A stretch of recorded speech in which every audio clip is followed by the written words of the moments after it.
What's going on, YouTube? It is the best time of the year. It is March Madness time, and it's time to go over bracket predictions. So that's what we're going to get into. So you can already see the picks I made, but I should explain myself because on first glance, there's a few hot takes for sure. I'm taking Alabama State over Auburn. Just kidding, I'm taking Auburn. I'm taking Louisville over Creighton, and that's a tough one, but I think playing in Lexington, that's a big advantage for Louisville. It's their first good team in a few years. I think the fans will show up for sure. And this game, this is the toughest first round game for me. I had Michigan last night. I changed it to UC San Diego. I think the matchup favors Michigan, but the location, this game is in Denver, so that's an advantage for UC San Diego. And also, I think Michigan winning the Big Ten tournament, I think they're going to suffer from a hangover. And last year, there were several one seeds who lost their small conferences. This year, it feels like every one seed won their small conference. So honestly, the 12 and 13 seeds are really good this year. So it would be hard to believe that only one 12 or 5 upset happened. And the fact that 12 or 5 upsets are down in popularity this year makes me a little more confident about this. The reason I'm taking UC San Diego barely is because even though I think Tate Jones will struggle against that size, I still think he'll be able to draw fouls, which he loves to do. And Texas A&M over Yale, I think being in Denver, that's an advantage for Texas A&M. I'm taking Ole Miss over North Carolina, but that's a tough one. North Carolina has been the most controversial story in college basketball, and I think they're going to feel the disrespect, but I'm still leaning towards Ole Miss. And then, massive bracket buster, I'm taking Lipscomb over Iowa State. Because, look, Iowa State's defense is elite, but their three-point defense is mediocre, and Lipscomb loves the three ball. Iowa State loves to pressure the ball turning over. Lipscomb doesn't turn it over as much, so I don't think they're going to make Lipscomb as uncomfortable as they want to make them. And also, Keyshawn Gilbert's not going to play. Tamin Lipsey's not going to be 100%. So this is my big upset. I'm taking Marquette over New Mexico. New Mexico's a good shot blocking team, but all 5 stars for Marquette can space the floor out. And I'm taking Michigan State. I'm taking Auburn over Louisville. I think Johni Broome has a good game there.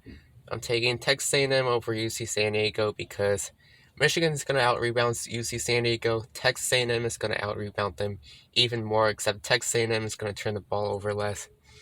What's interesting, I think UC San Diego is the most picked double-digit seed to make the Sweet 16. So that's interesting.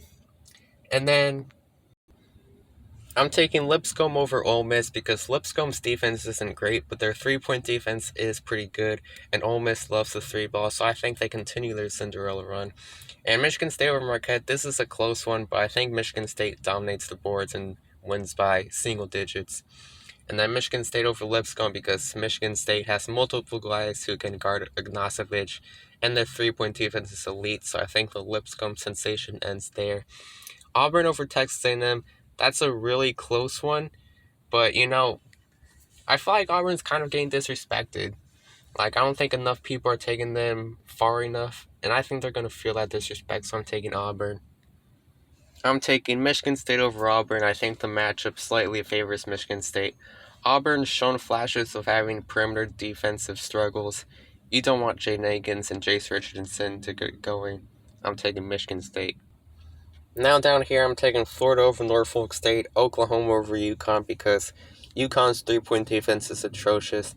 Colorado State over Memphis. This is pretty much the most popular upset pick. This game is in Seattle, so that's a small advantage for Colorado State. And Colorado State is going into this tournament with more momentum than anybody. They're on a 10-game winning streak. So a lot of talk about Tyrese Hunter. I'm taking Colorado State with or without Tyrese Hunter. And then GCU over Maryland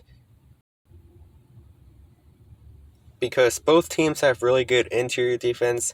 So if it comes down to the guard play, I lean towards GCU's guard play because Maryland loves the three ball.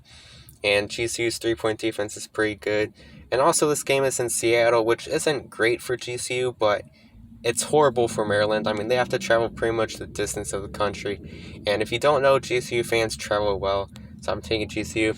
I'm taking Drake over Missouri, also a really popular upset pick. It's a fast-paced team versus a really slow-paced team. I like slow-paced teams over fast-paced teams in March. Texas Tech over UC and UNC Wilmington. Kansas over Arkansas for 2 reasons. One, Boogie Fland is back. That's cool and all, but it's been a minute since he's played. I think it's harder than people realize for him to come back like that. Like, he's a freshman, and he's been out for a couple months, and his first game back is a first-round March Madness game. Like, that's not easy to come back from. There's just, yeah, he's practiced a lot, but there's no way to simulate live in-game.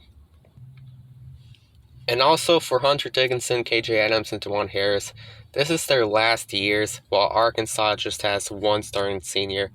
And senior year makes it all the more meaningful, so I'm taking Kansas and St. John's. Florida over Oklahoma. Colorado State continues the momentum. Texas Tech over Drake. I think JT Toppin is an X factor there. And St. John's over Kansas. I think St. John's guards get going. Florida over Colorado State. Texas Tech over St. John's because St. John's, look, they have a top 3 defense. Their defense carries them. But the weakest part of their defense is their 3-point defense. And if Texas Tech has a good game from 3, I'm not sure if St. John's has the offense to keep up with that. And then Florida over Texas Tech. Now up here, I'm taking Duke. I'm taking Mississippi State over Baylor just because Baylor runs a lot of small ball while Mississippi State starts 2, 6, 7 forwards. Oregon over Liberty, but this is another tough 12-5 game. If it was a better location, I would take Liberty, but this game being in Seattle, I just think that's a little unfair. So I'm leaning towards Oregon. Arizona over Akron, but that's also tough because Akron can really shoot it. And then Duke over Mississippi State, but look, I've seen the take going around that the 1 and 2 seeds are stronger, or there's a bigger gap between the 1 and 2 seeds and everyone else than normally there is. But if there's going to be a 1 seed to lose in the second round, it's going to be this one. I was almost going to take Mississippi State until I found out this game was in North Carolina. So I'm leaning towards Duke. Malik Brown is out and Cooper Flagg's not going to be in at 100%. I'm taking Arizona over Oregon, but I think people are sleeping on Oregon in that. I mean, this game being in Seattle, I think Arizona edges it out, though. VC over BYU, this one's really tough. You can go back and forth. But I'm taking VCU just because Igor Demon can have a good game, but he can also turn it over a lot, and VCU can turn you over. Wisconsin over Montana. St. Mary's over Vanderbilt. I think St. Mary's could potentially blow this one out because Vanderbilt loves the 3-ball, and they're a bad defensive rebounding team, while St. Mary's has a really good 3-point defense, and they're a really good offensive rebounding team. And Alabama over Robert Morris, but if you really want to take a 15 over 2, I would definitely take this one, but I don't think it's going to happen. VCU over Wisconsin, because look, with these 3 teams in the same little region here, there's going to be a lot of 3-point shooting in these 3 games.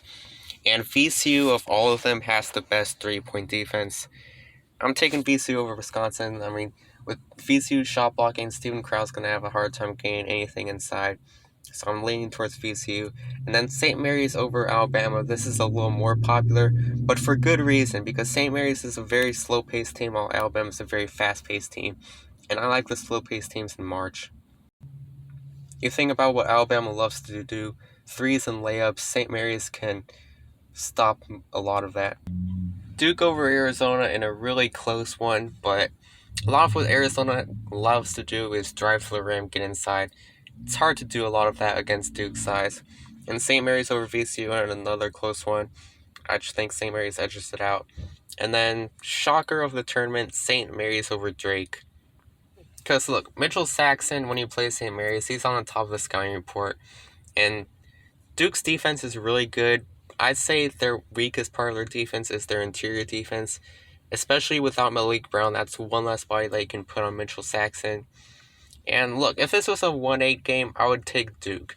But St. Mary's being the 7th seed, making this magical run, being the team that everyone's cheering for at this point, they go into this game more momentum than anybody. And I think that's potentially what could be the difference here. And you got to have some shockers.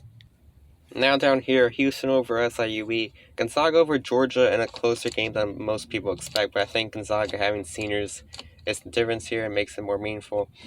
Clemson over McNeese. McNeese is undersized. I don't think they'll be able to stop Ian Shefflin. Purdue over High Point. That one has a lot of upset potential, but Purdue has the better 3-point defense. Illinois over Texas. I just think Illinois is going to get it going.